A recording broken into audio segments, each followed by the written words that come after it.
yo pensaba que le faltaba un aire. Ahí está la gente, como estrella, viene al último. Como estrella, mira. Gente, te presento a la profesora Asmar de la Universidad Peruana del Norte. Sí, desde jefe de investigación y que viene a venir un visionario para invertir los laboratorios. Gente es nuestro estudiante de doctorado de estrella y esto en Cambridge el año pasado y este año. Y el otro año tengo que volver a Cambridge por medio año. Casi no sé si allá. Ese es una fiera. Ya te he citado otra cosa.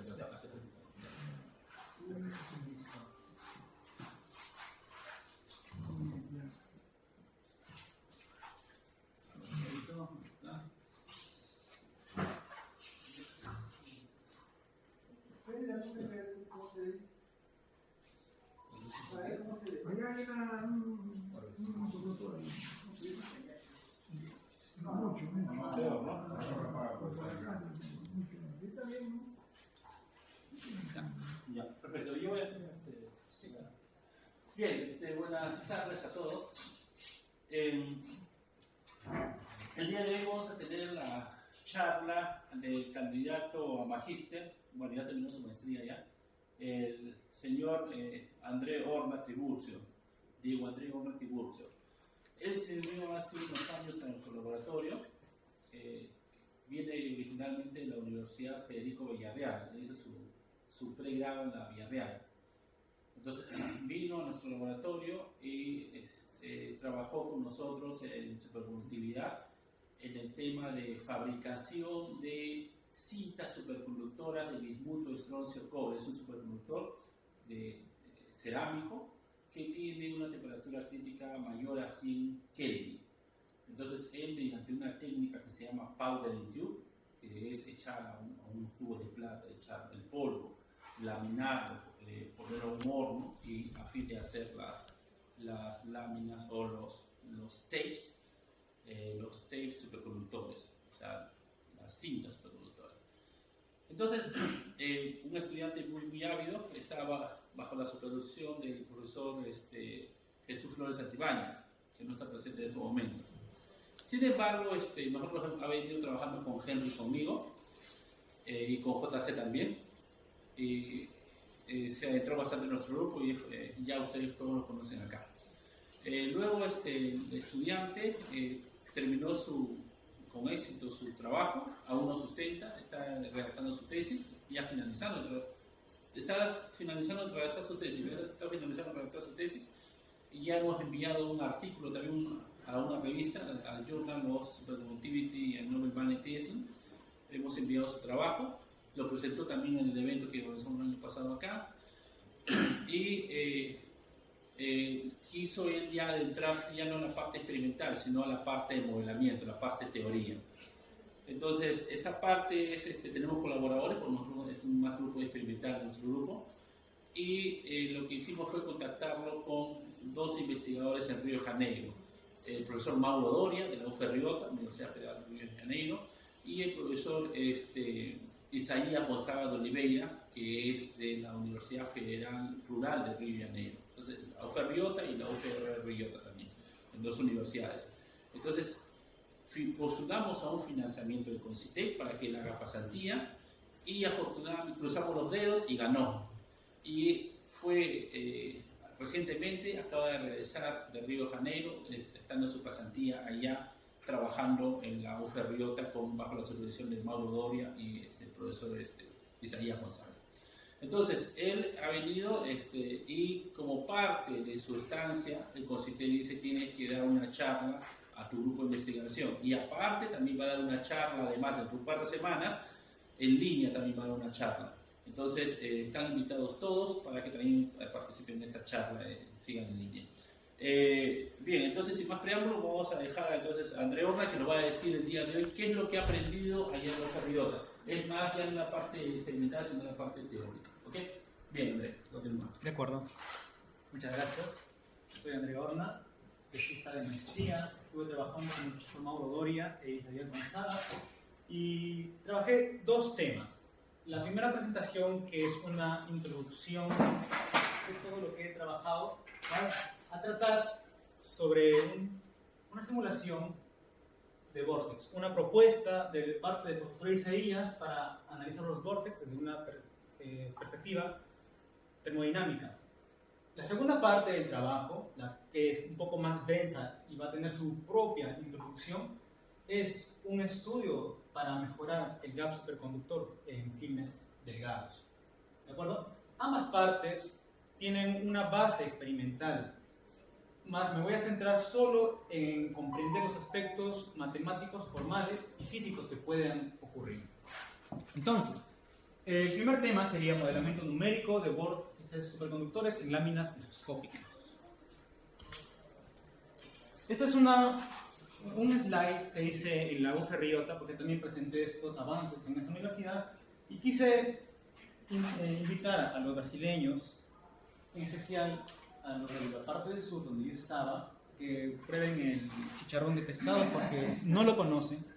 Yo estaba con el profesor Daniel Reyes en un supermercado conversando para comprar unos ingredientes justo para hacer el torresmo de peixe, y la cajera se reía, no nos creía, para ella eso no existía.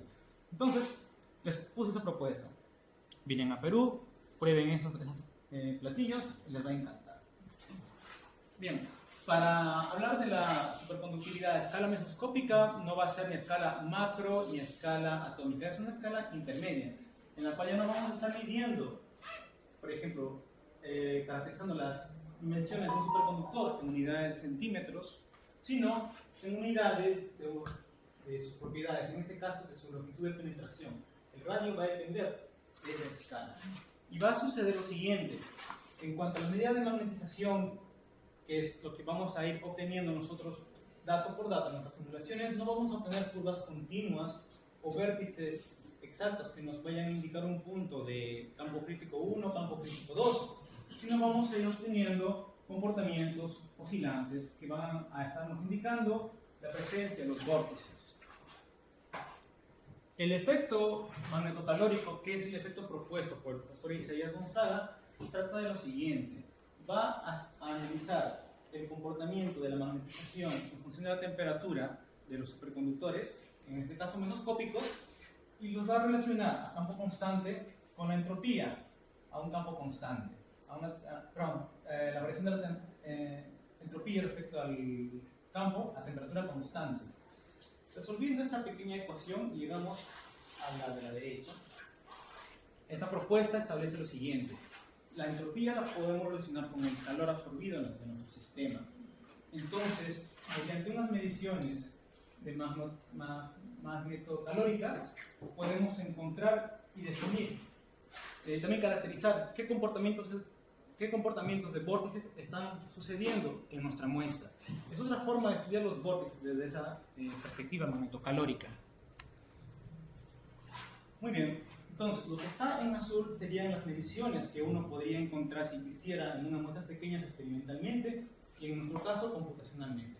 Relacionadas mediante la ecuación de Maxwell, vamos a obtener una familia de curvas, en este caso calculados resolviendo la ecuación de Ginsburg-Landau dependiente del tiempo, en estas iteraciones, hasta 3 tipos de curvas.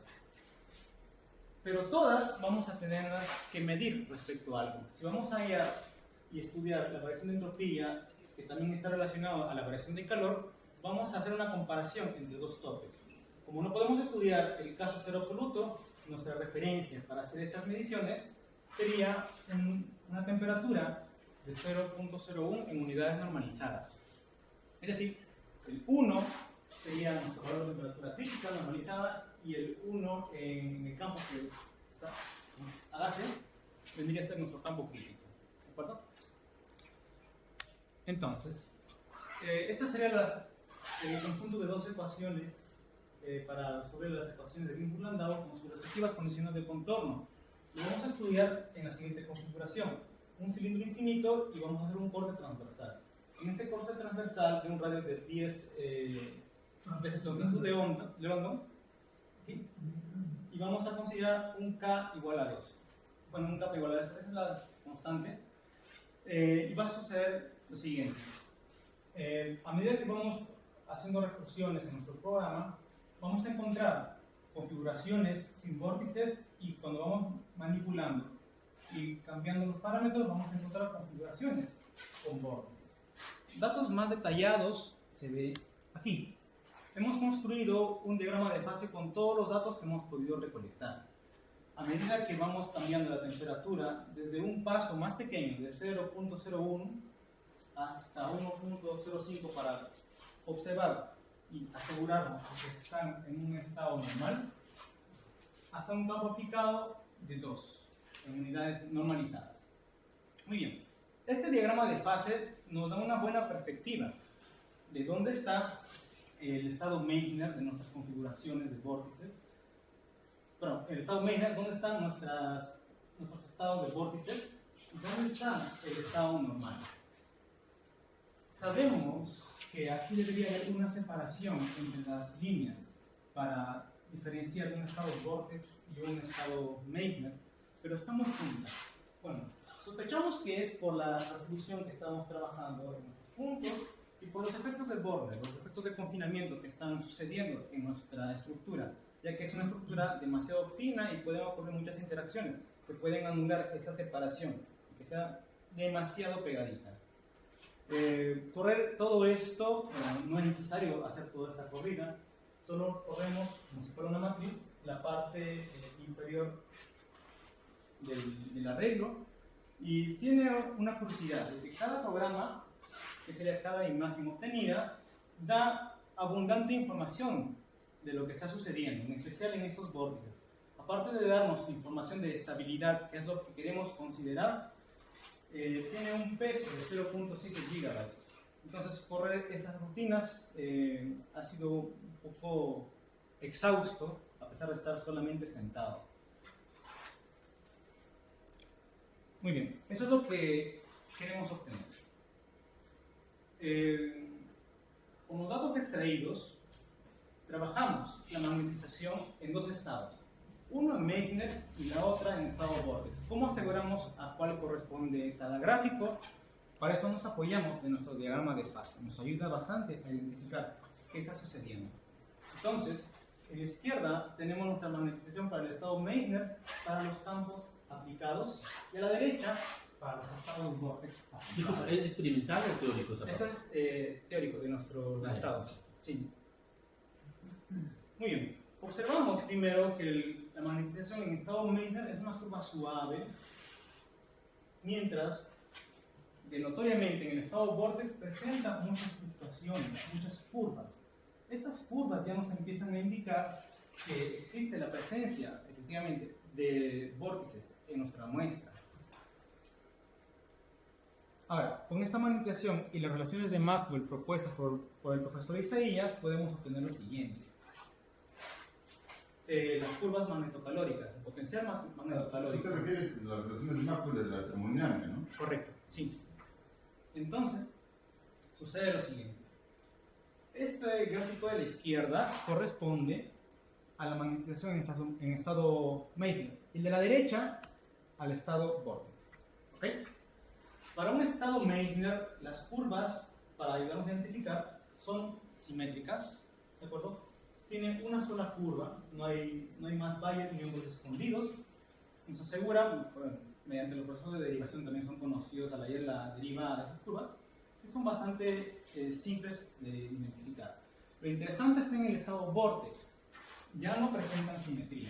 Entonces, la propuesta fue esa. Si se hicieran mediciones experimentales de magnetocalóricas en muestras mesoscópicas, obtendríamos curvas similares a estas. Bueno, un conjunto de las dos curvas. ¿Cómo sé en esa muestra y respecto a sus condiciones dónde está presentando estado vórtex? En lo siguiente: en las simétricas no hay, en las que no son simétricas sí hay estado vórtex. ¿Qué más? Hay unas curvas, por ejemplo esta azul, que tienen un valle interno, y las otras tienen inclusive mayores comportamientos.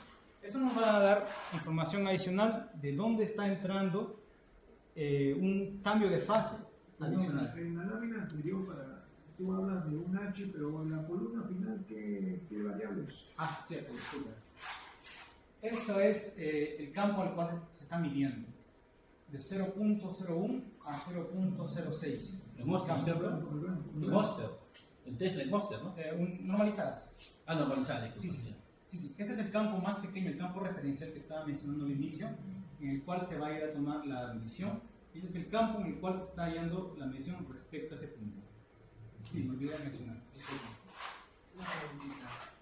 Normalizada respecto a qué. ¿Cómo estás calculando la entropía y la magnetización? Porque yo no he visto un modelo por ahora, salvo que vos decías que diferencia de entropía relaciones con el cambio de presión de temperatura. Pero no he visto un modelo para que pueda ver el cambio de entropía. No he visto un modelo que pueda.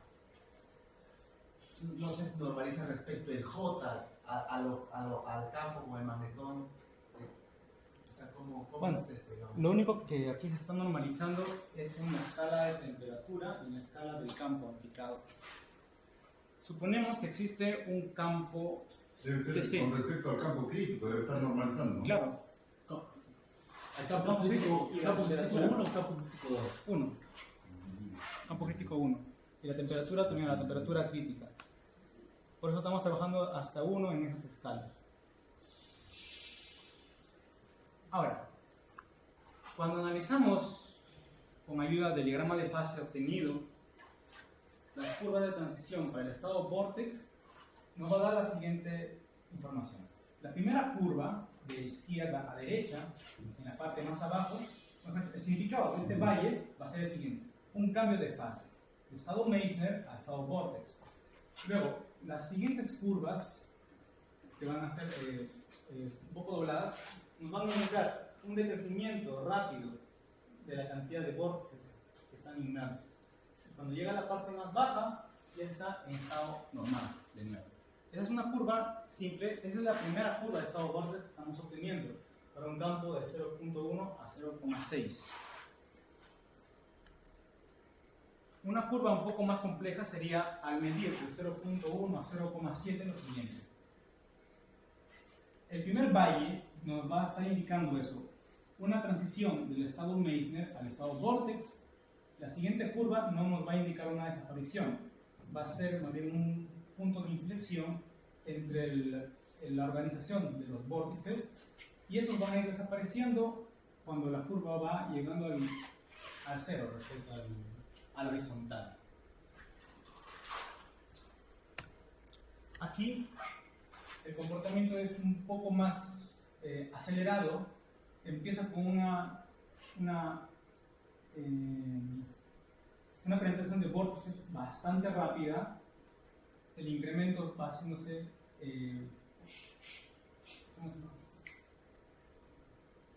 proporcional. Este valle no nos va a indicar un cambio de fases, sino un cambio en el comportamiento de los vórtices. Aquí también un cambio de comportamiento de los vórtices, y de nuevo cuando llega arriba, un comportamiento en estado normal. Entonces, para este caso muy peculiar, obtener estas curvas mediante mediciones de calorimetría nos indicaría qué está pasando con los vórtices en la muestra, nos estaría indicando dónde hay una transición en estado Meissner-vórtex y de vórtex a estado normal. Perdón, entonces la primera parte es una parte de fluctuaciones, ¿no? Porque veo que ondula Sí. un poquito. Sí. Sí, son fluctuaciones. También debido al campo que es bastante elevado, 0,9 está próximo a 1. Es su campo crítico. Cuando hay una fluctuación es porque aparece un nuevo vórtice en el sistema superconductor. Más de uno, sí. Sí, hemos tratado de contarlos y aparecen en grupitos. Más de uno. Es como una simulación con un superconductor tipo 2. Sí, correcto. La constante es 2. Tipo 2. ¿Y esa aparición de grupos vórtices es aleatoria o empieza por el centro, empieza por los bordes? ¿Aleatorio quizá? ¿Has verificado que tiene estructura triangular? No, Sí, es- sí tienen. Sí tienen estructura triangular. Allá, Solo que la como división de los bordes. duraba mucho tiempo, lo dejaba corriendo y no veía cómo encajaban los vórtices. Yo volvía, cuando ya estaba el programa listo, me daba las imágenes, eso trabajaba. Claro, comprobaba la estabilidad, la estructura triangular, que estén todos homogéneamente dispersos, pero no me fijé en esas características. Sí, Debe ser del centro para afuera. ¿Y te has fijado el tamaño Porque del vas vórtice? aumentando las cosas y no.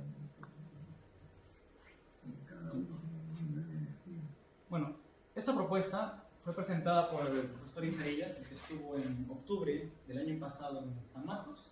Está presentando los resultados que hemos trabajado en el evento de otoño, que es como el Superfi de Perú, en Florianópolis. Y Disculpe. Sí. Has hablado varias veces de transiciones de fase, ¿no? Sí, Cuando se producen transiciones de fase, existen dos tipos, ¿no? Transiciones de fase continuas y transiciones de fase discontinuas. Las transiciones de fase discontinuas, ¿qué tipo de transiciones de fase acá son? son de estados superconductores. Entonces, ¿una transición de fase de primer orden, de continua o discontinua? Desde esa perspectiva, continua es continua, es primera vez que lo escucho, lo siento. Yo lo estaba estudiando por Está transiciones relacionado con- superconductoras. Si mal no recuerdo, está relacionado con que la derivada, ¿no? La derivada, la función de continua. Sí, son continuas.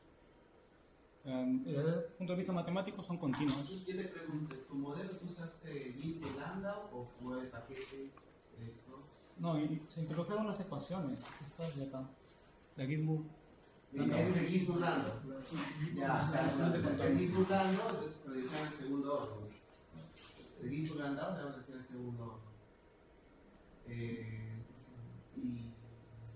Y cómo vos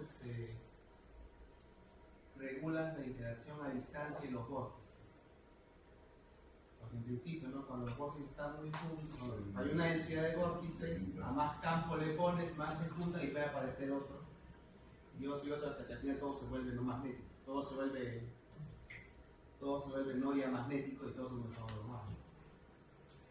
En esta ecuación de Gibson-Landau, ¿dónde está la interacción entre vórtices? Bueno, como interacción entre vórtices, no lo hemos trabajado con ese término como usted menciona. Introdujimos las ecuaciones, sus condiciones de contorno,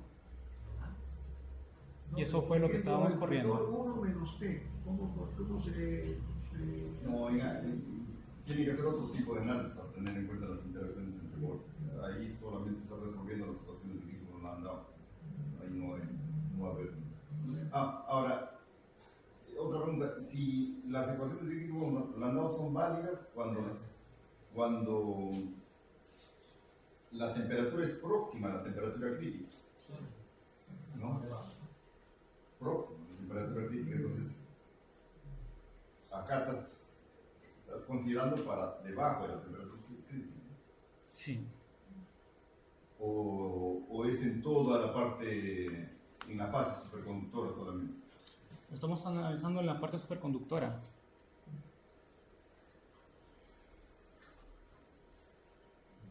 Muy bien. Entonces, de esta primera parte, que es la parte más corta de la presentación, las conclusiones serían las siguientes. Se han estudiado el efecto magnetocalórico para un cilindro infinito en un corte transversal. El cilindro está compuesto por un superconductor tipo 2. La sección transversal es mayor que el radio a escala mesoscópica.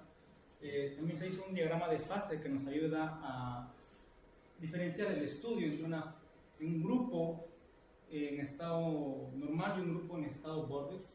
Meissner estado vórtice. Las curvas de magnetización también fueron calculadas, pero no se muestran por falta de puntos, porque lo que uno espera es obtener un comportamiento de sierra cuando decrece, pero nosotros tenemos también un comportamiento saltonado, pero con mucha distancia. La entropía del sistema fue calculada también y sus estructuras, entropía y su distribución de calor. También aprendimos a diferenciar y cómo se comportan las estructuras con las curvas de potencial magnetocalórico. Y podemos estudiar el calor asociado a las transiciones de fase, cuando entran de izquierda a derecha y cuando sale a la derecha final, que sería de estado Meissner a estado vórtex y de estado vórtex a estado normal. Hasta aquí. ¿El efecto magnetocalórico qué beneficios trae? De analizar los vórtices, las estructuras. El efecto magnetocalórico claro, te va a permitir indirectamente analizar los vórtices, pero Sí. que está relacionado, como hemos visto, en la variación de la entropía, ¿no? Sí. Entonces, ¿qué te ayuda a hacer el efecto magneto-carbono? Bueno, la perspectiva fue de que puede ser una alternativa a estudiar los vórtices mediante estas técnicas. Sí, porque el efecto magneto-carbono, ¿en qué consiste? Si tienes, por ejemplo, un material cualquiera, tú aplicas un campo magnético y te va a disminuir la entropía. Sí, Entonces, si disminuye la entropía, te ayuda a bajar la temperatura. sí, Y existen técnicas de refrigeración usando el efecto magneto-carbono. sí, efectivamente. Sí. Entonces, ¿cómo eso lo relacionas en el caso de los superconductores? De que los vórtices absorben el calor. Y hay una propuesta de un paper en los cuales, bueno, a escala menoscópica, quieren usar estas propuestas como refrigeradores pequeñísimos. Esa es la idea. Que los vórtices absorben calor. Sí, Eso fue la primera técnica para obtener temperaturas bajas. Usando el efecto carbónico se conseguía llegar a temperaturas próximas al cero.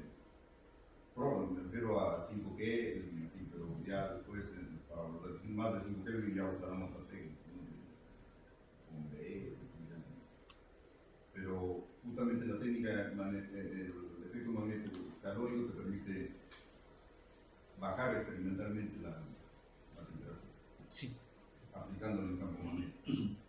Es exactamente el mismo efecto del disminuir la temperatura usando presión en un gas, ¿no? Que es el ciclo de Carnot. Se puede hacer el ciclo de Carnot usando el efecto magnético calórico. De acuerdo, ahí usan la energía libre, acaban de usar la entropía. sí. Y manejar la entropía es un poco difícil, no se puede manejar experimentalmente la entropía. De acuerdo. Muchas gracias, profesor. Esa parte lo hiciste con Isaías, supongo, ¿no? Sí. Sí. Antes de terminar esta primera parte, ¿hay más dudas o alguien que no haya firmado la lista de asistencia? No. ¿Todos? Muy bien, entonces vamos a continuar. Que personalmente es la parte que más me ha gustado de la pasantía. La parte del vórtice es muy bonita, muy interesante, pero esto ha sido los resultados que nos han llamado bastante la atención. Que trata de mejorar el gap superconductor mediante una resonancia de Fano-Feshbach.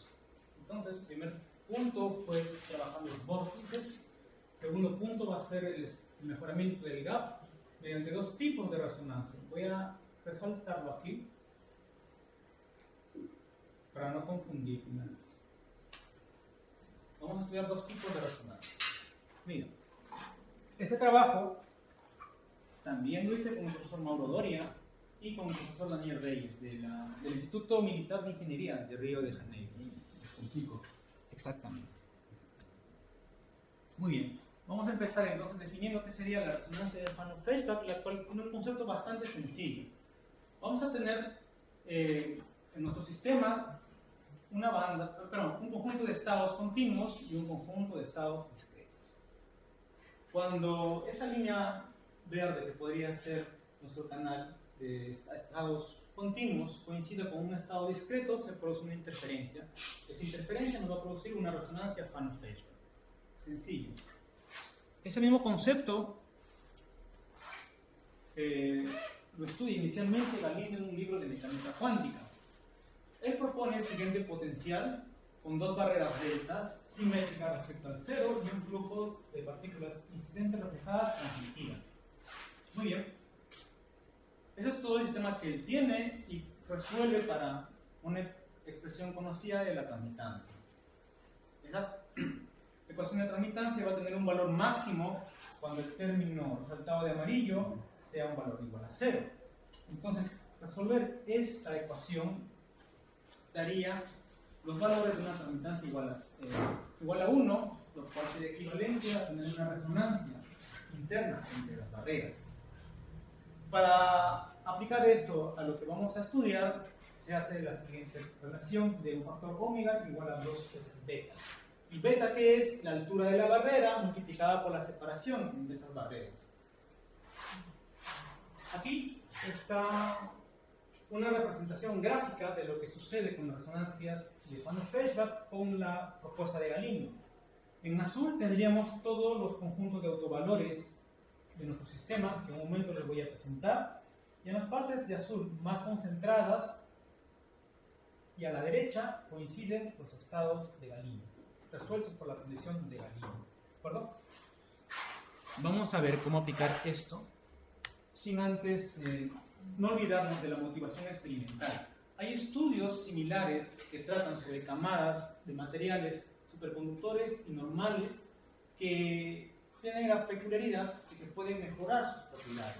Por ejemplo, este estudio tiene una capa superconductora de una espesura L y una capa de material normal de espesura W. La suma de estos dos materiales va a ser una constante de 5.28 nanometros.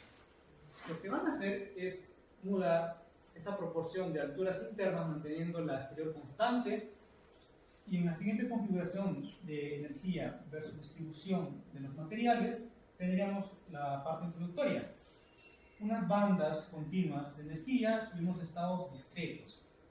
Esos van a presentar una interferencia constructiva cuando una banda, cualquiera de las que están ahí, coincida con un nivel discreto. Entran en resonancia y ocurren estos fenómenos. Para una proporción de 0,6 de material superconductor respecto al total, tienen una elevación de la temperatura crítica de su sistema hasta cerca del 40 Kelvin. Esta es una motivación que nos ayuda y nos invita a hacer un análisis entre este tipo de geometrías. Ahora, la primera parte, que sería el Shape Resonance, vendría a ser lo siguiente. Vamos a tener una película, una membrana delgada, y vamos a analizar las energías que puede tener nuestra membrana. Para la parte más delgada, que vamos a llamar la parte perpendicular, vamos a estudiar las oscilaciones que pueden existir de los electrones, de los pares de Cooper, perdón, bajo el modelo de ondas, y las energías también por las ecuaciones conocidas. Vamos a hacer un cambio de variables acomodando términos para obtener un factor epsilon 0, ¿de acuerdo?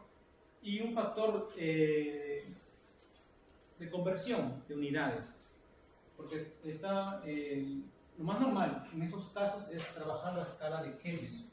Entonces, con ese factor de electronvolts a Kelvin, convertimos todas las energías a escala de Kelvin. Muy bien.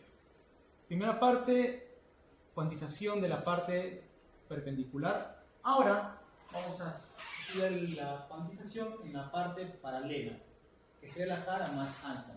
Estos nos van a dar niveles continuos de energía, y toda la energía contenida de nuestra membrana vendría dada por la energía paralela más energía perpendicular.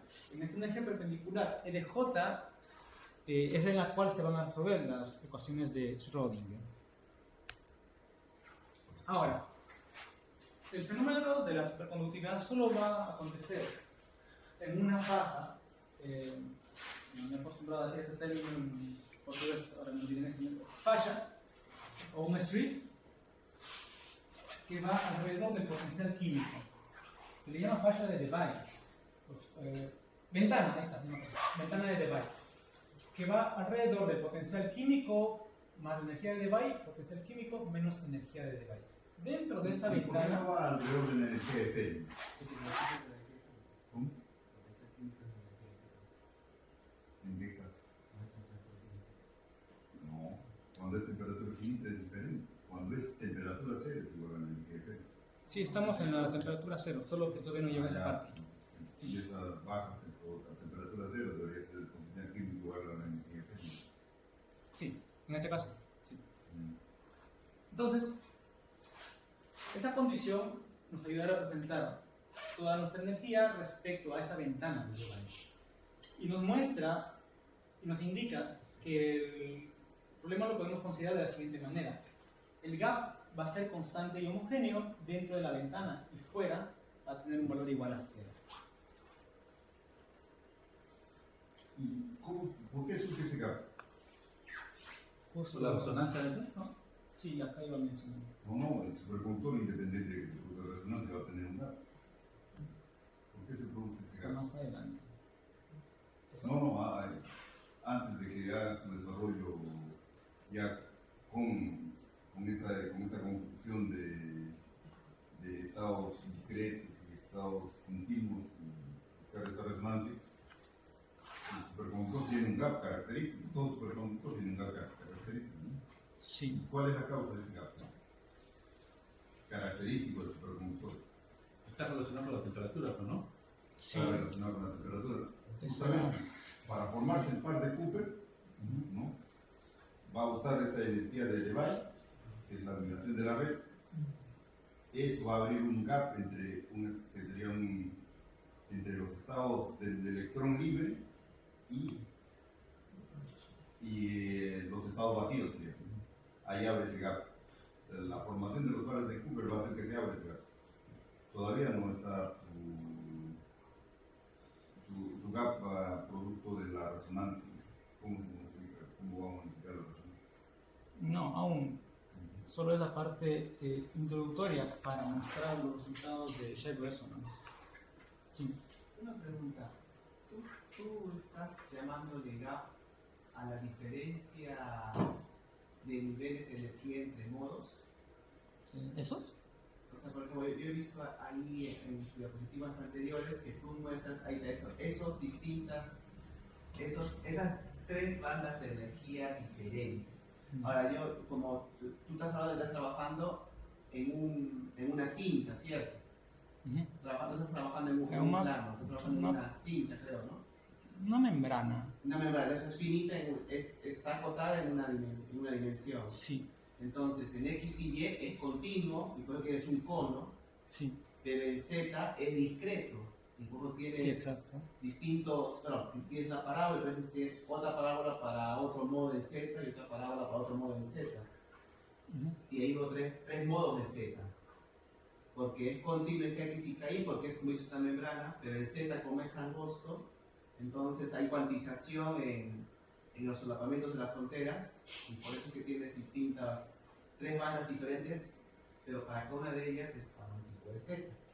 Yo solo te preguntaba si la separación entre bandas si la separación entre los mínimos de esas bandas es lo que le llamas gap, o a qué le estás llamando gap. ¿No?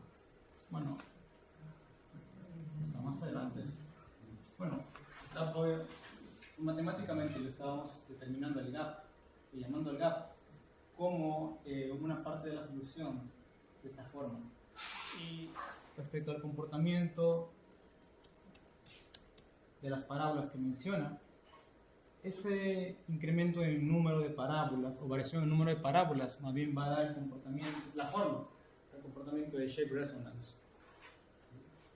Mayor número de parábolas, como voy a mostrar justo ahora va a favorecer el incremento del número de picos en esta resonancia. ¿Sí? Entonces, para entender cómo van incrementándose los niveles en las resonancias de forma, porque es una forma muy particular que tiene, va de la siguiente manera. Tendríamos una banda azul de energías que no está interactuando con nuestra ventana de Debye. No está interactuando, no tiene ninguna proyección respecto a los K paralelos. Entonces, K mínimo o K máximo, cualquier K que se pueda determinar, tiene un valor 0, no está aportando a la conductividad. Si la banda está entrando parcialmente a nuestra ventana de Debye, tiene un valor mínimo dentro de la ventana y corresponde a un K0, pero tiene otro valor que estaría en este punto, una intersección. En este caso tendría un K máximo distinto a 0. Y la tercera sería cuando la parábola azul de energías cruza totalmente la ventana de Debye y tiene esta intersección que corresponde a una energía, a un K paralelo mínimo mayor a 0, y en este otro caso, en la parte superior, en otra intersección, un K paralelo máximo mayor a 0. Este comportamiento nos va a indicar cómo va modulando la resonancia de forma de acuerdo a la espesura de nuestro problema. Porque a espesuras pequeñas y a espesuras grandes va a mudar la cantidad de bandas respectivamente. Entonces, recordando que la relación de energías en nuestro sistema está relacionado con la ventana de Debye, y tendríamos estas tres posibilidades de estudio para las bandas. Acá se movió. Bueno, en resumen, estas tres notas, azul, amarilla y el color negro, nos va a indicar cómo es el comportamiento de las nuevas bandas que van a ir apareciendo cuando la espesura de nuestro film va incrementando o variando respecto a la ventana de Debye. Muy bien. Nuestro sistema va a mostrar dos tipos de resonancia. Ahora voy a explicar cuál es la geometría de nuestro sistema para ver cuál es A, cuál es B y dónde ocurre la resonancia de Fanon-Feshbach. La resonancia de forma o el shape resonance va a suceder en todo nuestro sistema de menos B a B. Y la resonancia de forma la resonancia de Fanon-Feshbach va a suceder dentro de las barreras normales. Entonces, este es nuestro sistema propuesto. Tres superconductores separados por unas barreras aislantes de una longitud total 2A, un sistema simétrico y una separación entre las barreras normales o aislantes de 2B y aquí 2A. Fuera de nuestro sistema vamos a considerar un potencial infinito y la altura de nuestras barreras tiene un modelamiento según la función delta de Dirac. Para este trabajo hemos usado parámetros de niobio, que es un superconductor convencional, temperatura crítica de 9.3. Esto es importante, la energía de la superficie de Fermi y el número de onda de Fermi. Esto nos va a delimitar nuestro rango de búsqueda, nuestro intervalo de búsqueda. Vamos a trabajarlo a una densidad electrónica constante, variando el potencial químico a medida que va cambiando el espesor de la película. La energía de Debye, que va a ser nuestra referencia para normalizar ciertas energías. Vamos a considerar el gap superconductor, en especial el bulky, como una referencia para nuestras mediciones. El acoplamiento de niobio y de nuevo la relación entre electronvolts y Kelvin para las energías. De acuerdo.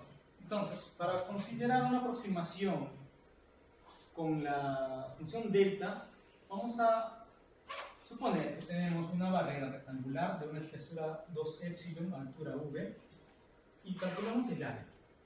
Tenemos esta primera expresión. Vamos a modelarlo haciendo que el epsilon sea más pequeño y la altura crezca a una función omega. Vamos a introducir una altura que sería h barra cuadrada sobre m por un factor omega. Ese factor omega nos va a dar un escalamiento de nuestra barrera.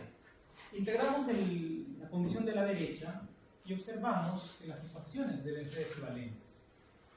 Igualando esos dos términos, encontramos una relación entre la altura de nuestra barrera, la espesura de nuestra función delta y el factor omega, que nos va a indicar qué tan alta está nuestra barrera para un epsilon fijo.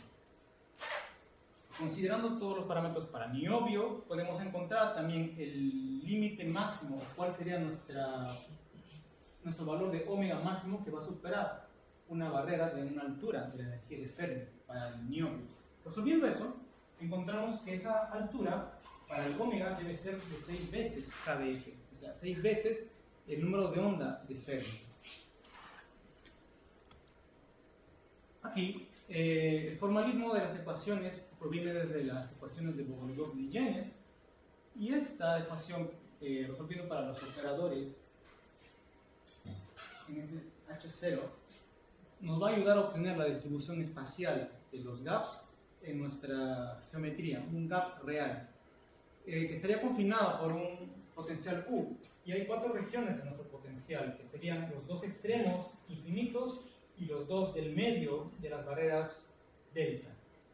También vamos a obtener expresiones para el gap, en este caso para una temperatura, estamos trabajando en temperatura fija de 0, este factor de tangente hiperbólica tiene un número de 1, y para un número de partículas constante.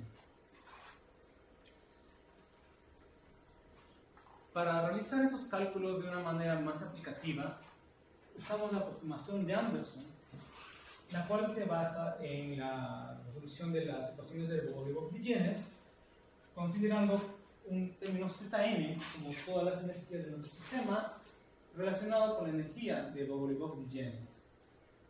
Esta ecuación nos da autovectores y autofunciones que son más fáciles de trabajar para lo que estamos proponiendo. Nuestras nuevas expresiones de gap para temperatura igual a 0 hacen que este factor de tangente hiperbólico sea igual a 1. Este VNM sería una matriz de interacción de electrones, que sería una matriz cuadrada, y el número de partículas, que lo vamos a trabajar también como un número de partículas fija, lo vamos a ir resolviendo mediante esta iteración. Aquí también la tangente hiperbólico viene a ser un valor igual a 1.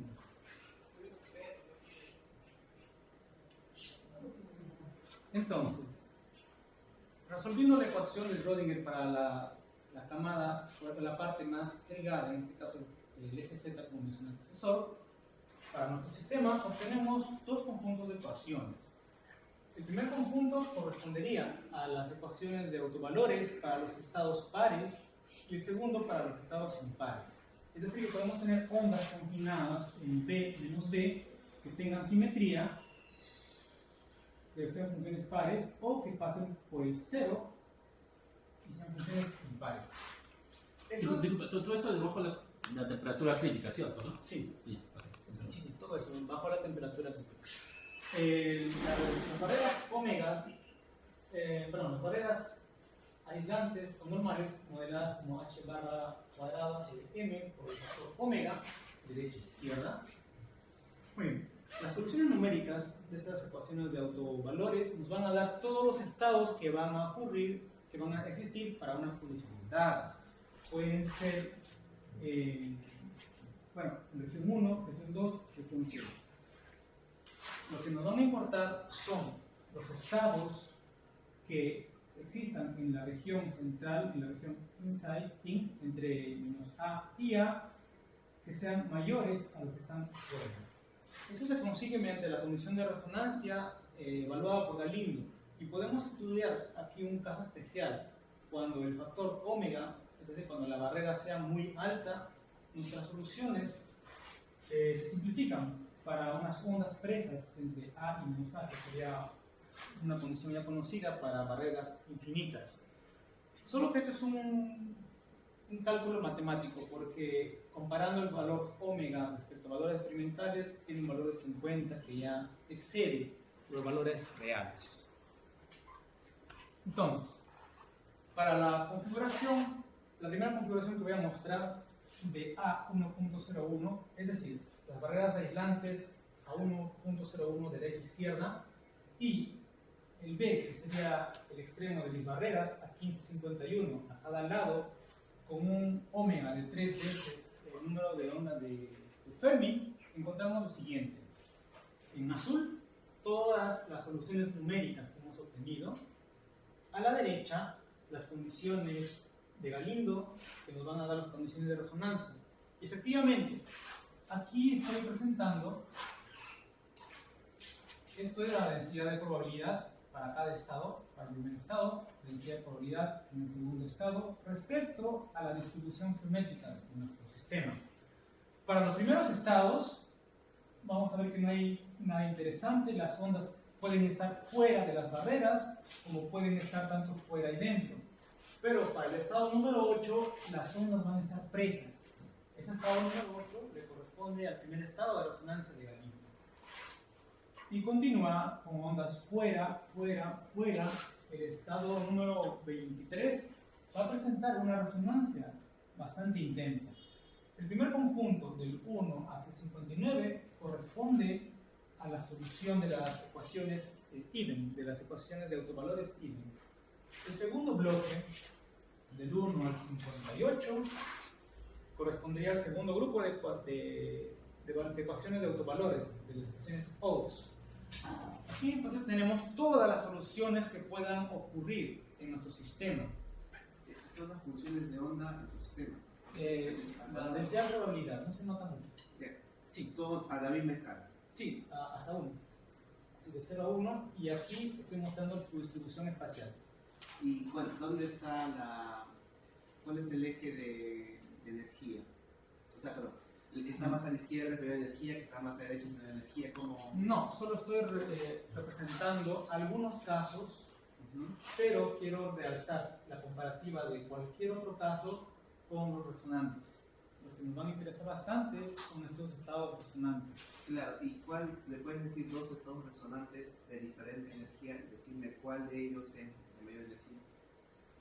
El que tenga mayor K, en este caso sería, puede ser, no sé si este del ODS o este del IFEN. Esos dos son de... Esos números son el número de orden, no es el número de K. ¿Número de orden? ¿El parámetro de orden? Primer K, segundo K, tercer K, a ese me refiero. K ¿qué es? La están poniendo como si fueran ondas planas. Sí. No, Ya. K ¿qué es? ¿El vector de onda? Vector de onda. Ya, A mayor vector de onda.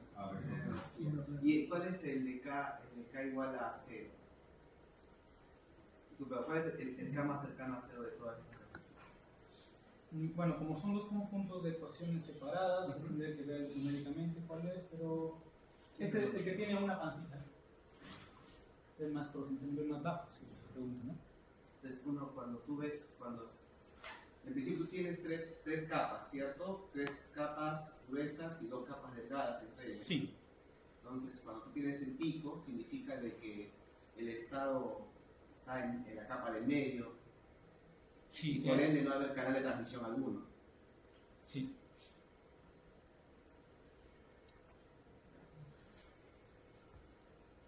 Muy bien. Aquí voy a hablar un poco sobre los detalles numéricos trabajados. Usamos el programa Matemática y Origin para algunos plots. Los parámetros de entrada fueron el factor omega relacionado a la altura de la barrera, la posición geométrica de A y B, que nos van a dar las distancias entre las barreras aislantes y los muros infinitos. Los parámetros fijos serían la densidad electrónica constante para nuestro sistema, la energía de Fermi y el número de ondas de Fermi. Y el acoplamiento lambda sub 0. Nuestros parámetros de salida fueron el gap individual para cada estado, el gap de nuestro sistema y el potencial químico que va a ir mudando. El potencial químico va a estar presente tanto para el Phanon Favorable Resonance y el Shared Resonance. Entonces, esta sería la ecuación autoconsistente resuelta para el gap según la aproximación de Anderson, en el cual intervienen las energías máximas y las energías mínimas, las cuales corresponden a las proyecciones de las bandas, el potencial de interacción, que es una función de orden 4 de los autovectores hallados. Para el potencial químico hicimos una aproximación que le hemos verificado, la cual es la siguiente. En este cálculo, estos términos del gap para ciertas condiciones de transición pueden ser despreciados. Hemos comparado resultados despreciando y no despreciándolos en las transiciones que en un momento voy a mostrar, y no hay ningún desplazamiento en lo que sería el potencial químico que vas a encontrar de resolver esta ecuación. Entonces, nuestro gap total sería la suma de todos los gaps para cada estado individual, y cada gap individual viene dado por esta ecuación que depende del parámetro de orden, que sería la función de onda, y el gap resuelto de la ecuación autoconsistente. Ahora sí, voy a mostrar nuestros resultados. El fenómeno de shape resonance fue estudiado en 1963 por Thomson Blatz. El primer trabajo de ellos da el siguiente resultado. En este eje se tendría el espesor de una membrana, simplemente una membrana, y aquí la energía del gap. En esa línea horizontal va a indicar el valor Bulk. Lo que ellos encontraron resolviendo ese modelo era lo siguiente. Van a haber oscilaciones del gap a medida que el espesor va incrementándose. Y no solo eso, cuando aparece un nuevo nivel, porque cada diente de sierra que aparece es un incremento de nivel, vamos a tener lo siguiente. Esta parte roja está ampliada a la derecha. Un incremento de nivel correspondería a lo siguiente. La película va aumentando de espesura, va aumentando el número de parábolas de energía. Cuando esa parábola queda por encima de la ventana de Debye, no va a haber ningún aporte. Cuando ingresa parcialmente, va a tener una energía mínima igual a 0. Eso está ocurriendo en este punto. Quizás no se nota por la resolución de la pantalla, pero es así. Empieza en esa ubicación, el puntito. Empieza a subir. En nuestro programa introdujimos esos datos y ¡pum! Replicamos lo mismo. Solo que tuve la opción de añadirle color. Es decir, cada zigzag que vendría a ser un nivel nuevo, yo le estaba trabajando con un color. Así era más fácil de identificar. ¿De acuerdo? Otro resultado sería para el estudio del potencial químico a una densidad electrónica constante. También trabajado por Thomson Blatz en el 63. Resolver el potencial químico respecto a los picos nos va a indicar la periodicidad que existe en el comportamiento de shape resonance. Este es el shape resonance. En los resultados podemos resolver también numéricamente la ecuación y corroborar que esos picos corresponden a los shape resonance. Y no solo eso, de que tenemos una superposición de resultados aquí, que sería el resultado de valor Bulk, el resultado analítico, que serían estas líneas verdes, y los resultados numéricos, que serían la distribución de los puntos. Todo eso nos ayuda a estar seguros de que la propuesta y el programa que estamos trabajando tiene consistencia y tiene coherencia con los resultados previos ya conocidos. Ahora que aplica más gap aquí.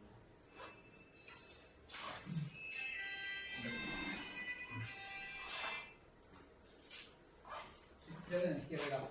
Claro, porque la diferencia entre un nivel de resonantes, aquella más gap. Porque en principio el sistema que tienes es una barrera y un pozo infinito con un potencial de 2 deltas, ¿no? Sí. Y aquí llamas entonces un Ya. es aquella, Si te refieres al aporte de las funciones delta aquí, sería 5 funciones delta. En el programa podemos considerar un valor de A, que sería la posición delta, y una altura omega. En este caso sería un omega igual a 0. Recuperamos la condición de Thomson Blatz. Si hacemos que el omega sea igual a 0, no importa el valor de A, desaparece A y nos quedamos con una sola membrana. Esa membrana es lo que ellos encontraron. Y ese comportamiento del gap tendría que ser los comportamientos oscilantes para pequeñas dimensiones, pequeñas espesuras.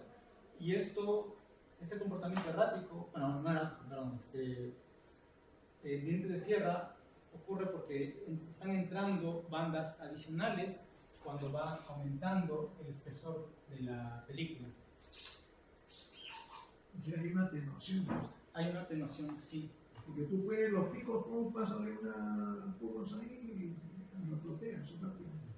Sí, sí hay una atenuación. No sé si se responde, profesor.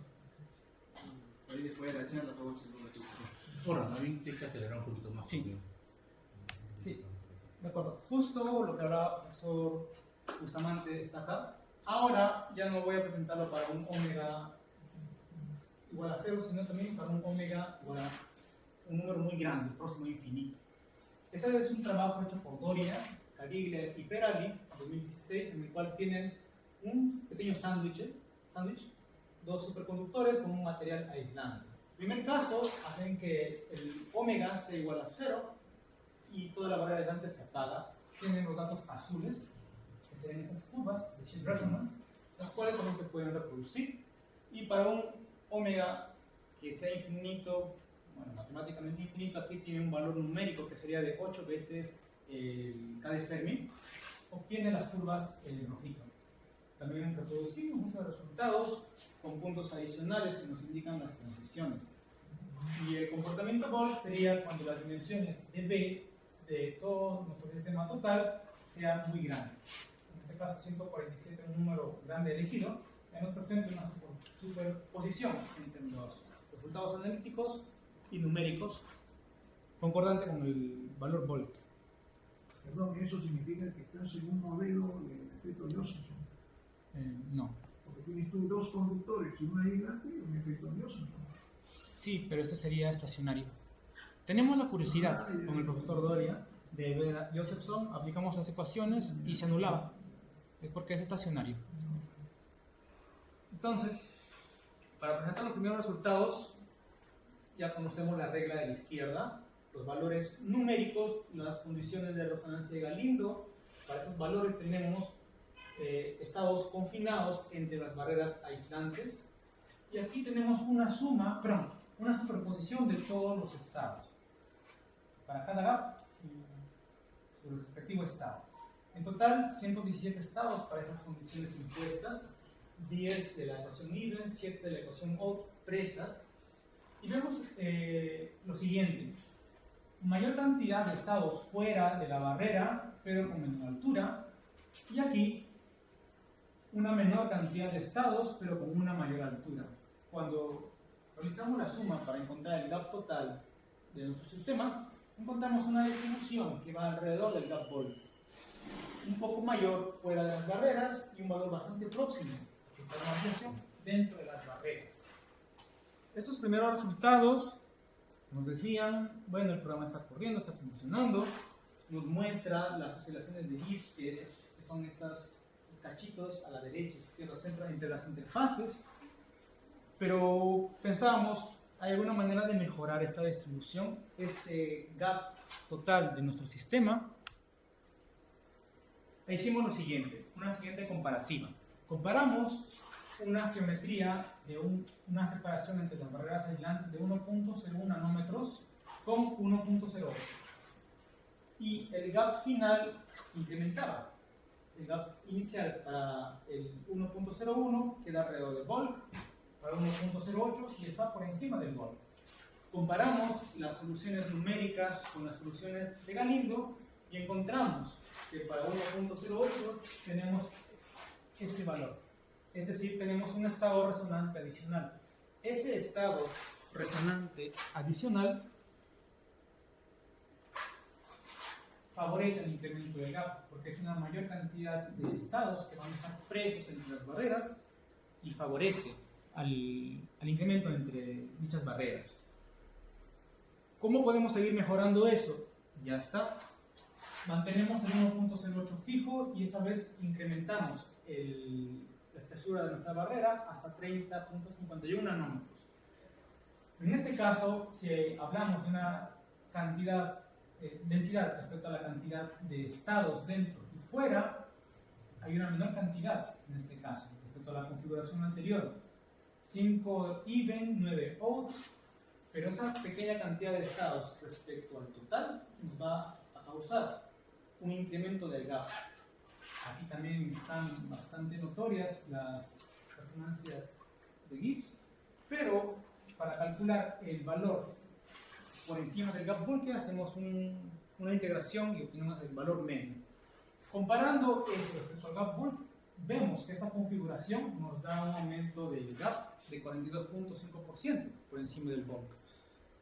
Entonces, estamos yendo por una buena ruta para mejorar el gap superconductor en espacio real.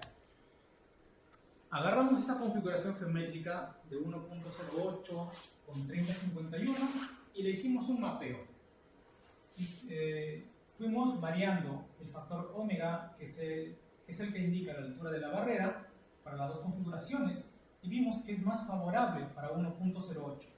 Es decir, este gráfico que nos muestra la distribución porcentual del gap respecto al bulk con la altura de la barrera nos da mayores valores para una geometría de 1.08.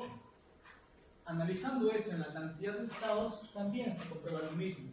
Hay una menor cantidad de estados en esta configuración más alta, la que da un gap mayor a comparación de sus vecinos.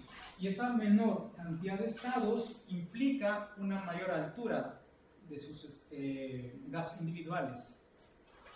Aquí a la derecha estaremos mostrando una comparativa de mediciones. Si vamos a mostrar el gap medido respecto a algo, hay que mostrarlo respecto a algo fijo. Los puntos sería la comparativa respecto al eje horizontal, perdón, es la espesura del gap dentro de las barreras respecto al gap fuera de las barreras. Y la línea continua vendría a ser el gap dentro de las barreras respecto al gap bulk. Consideramos esa definición porque el gap bulk es un valor constante, fijo. El gap fuera de las barreras es un valor que va a ir mudando. No nos va a dar mucha estabilidad en nuestros resultados. Entonces, ¿Y el gap del bulk de dónde tomas? de las ecuaciones de gap para la condición de temperatura igual a 0 que usted estaba mencionando, ¿dónde está, creo?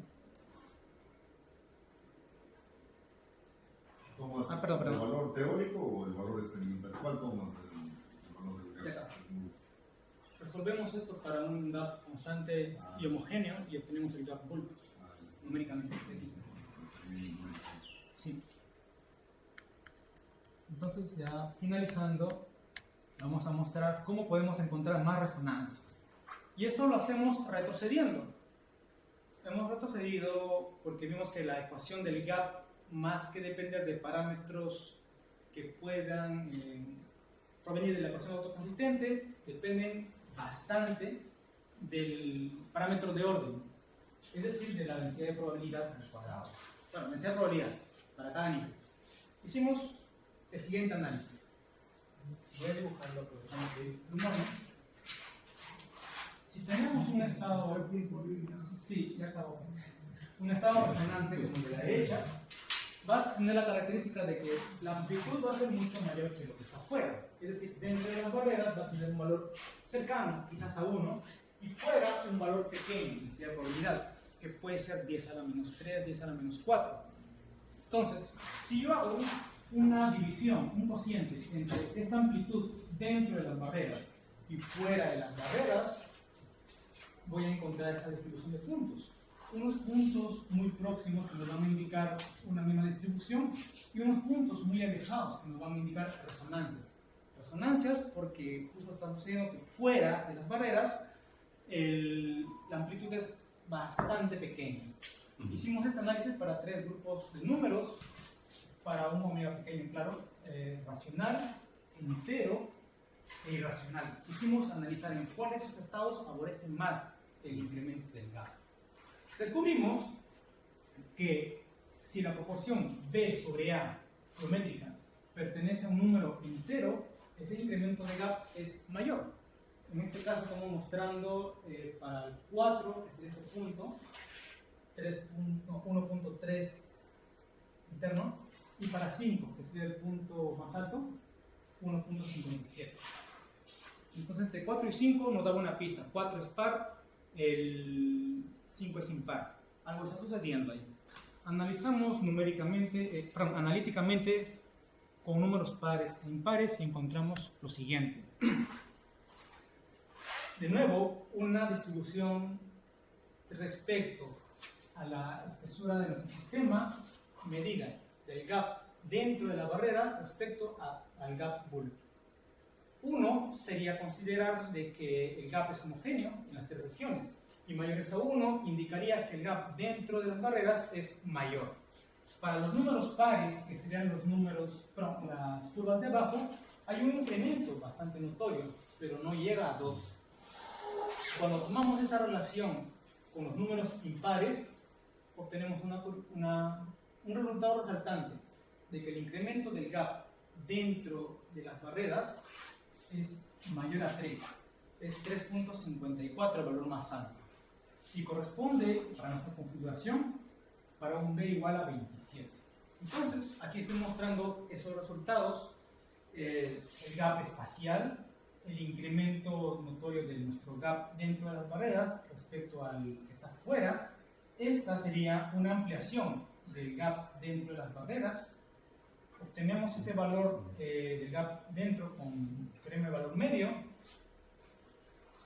y le ploteamos para una vecindad, para números 25 al 28, cómo se comportaba el gap para verlo en 3 dimensiones. Obtuvimos lo siguiente. Es un sistema bastante interesante. Para los números ímpares, para el 27 respecto al 26, el incremento del gap es mayor. Y ese mayor incremento del gap se da para valores de A bastante pequeños. Cuando el A va creciendo, ese gap se va atenuando rápidamente. Resumiendo. Entonces, nuestra configuración geométrica óptima sería una proporción B sobre A que sea un número entero y que sea un número impar. Conclusiones, finalmente.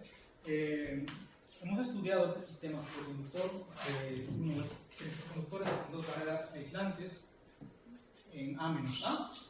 Empleamos las ecuaciones de Bogoliubov-Dijenes para trabajar las ecuaciones de la aproximación de Anderson, perdón.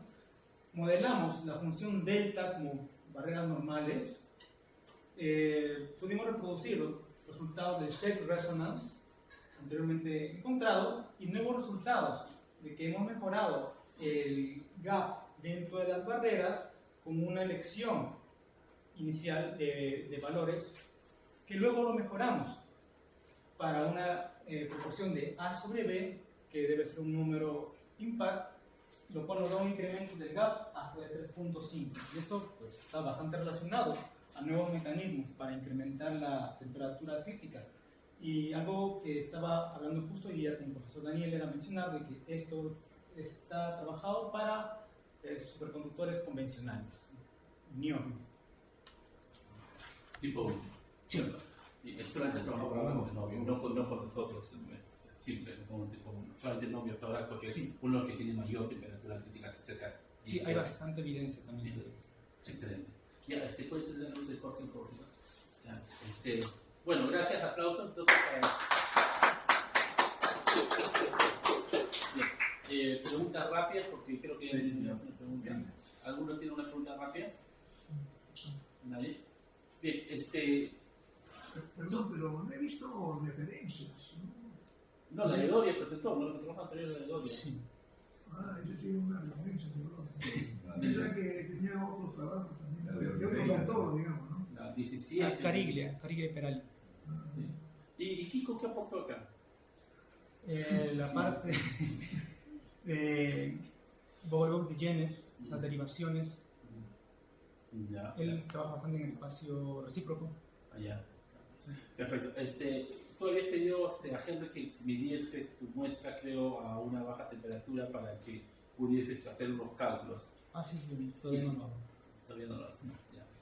Entonces, para cuando sometamos al artículo, entonces agregamos eso nuevamente. Perfecto.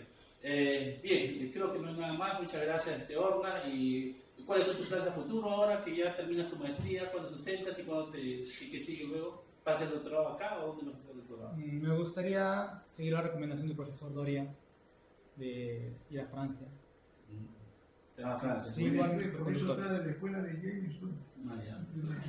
Doctorado en Francia. ¿Está bien? Perfecto. Sí. Bueno, muchas gracias. Se cierra la sesión. Muy bien, entonces ahora a tomar un café. Está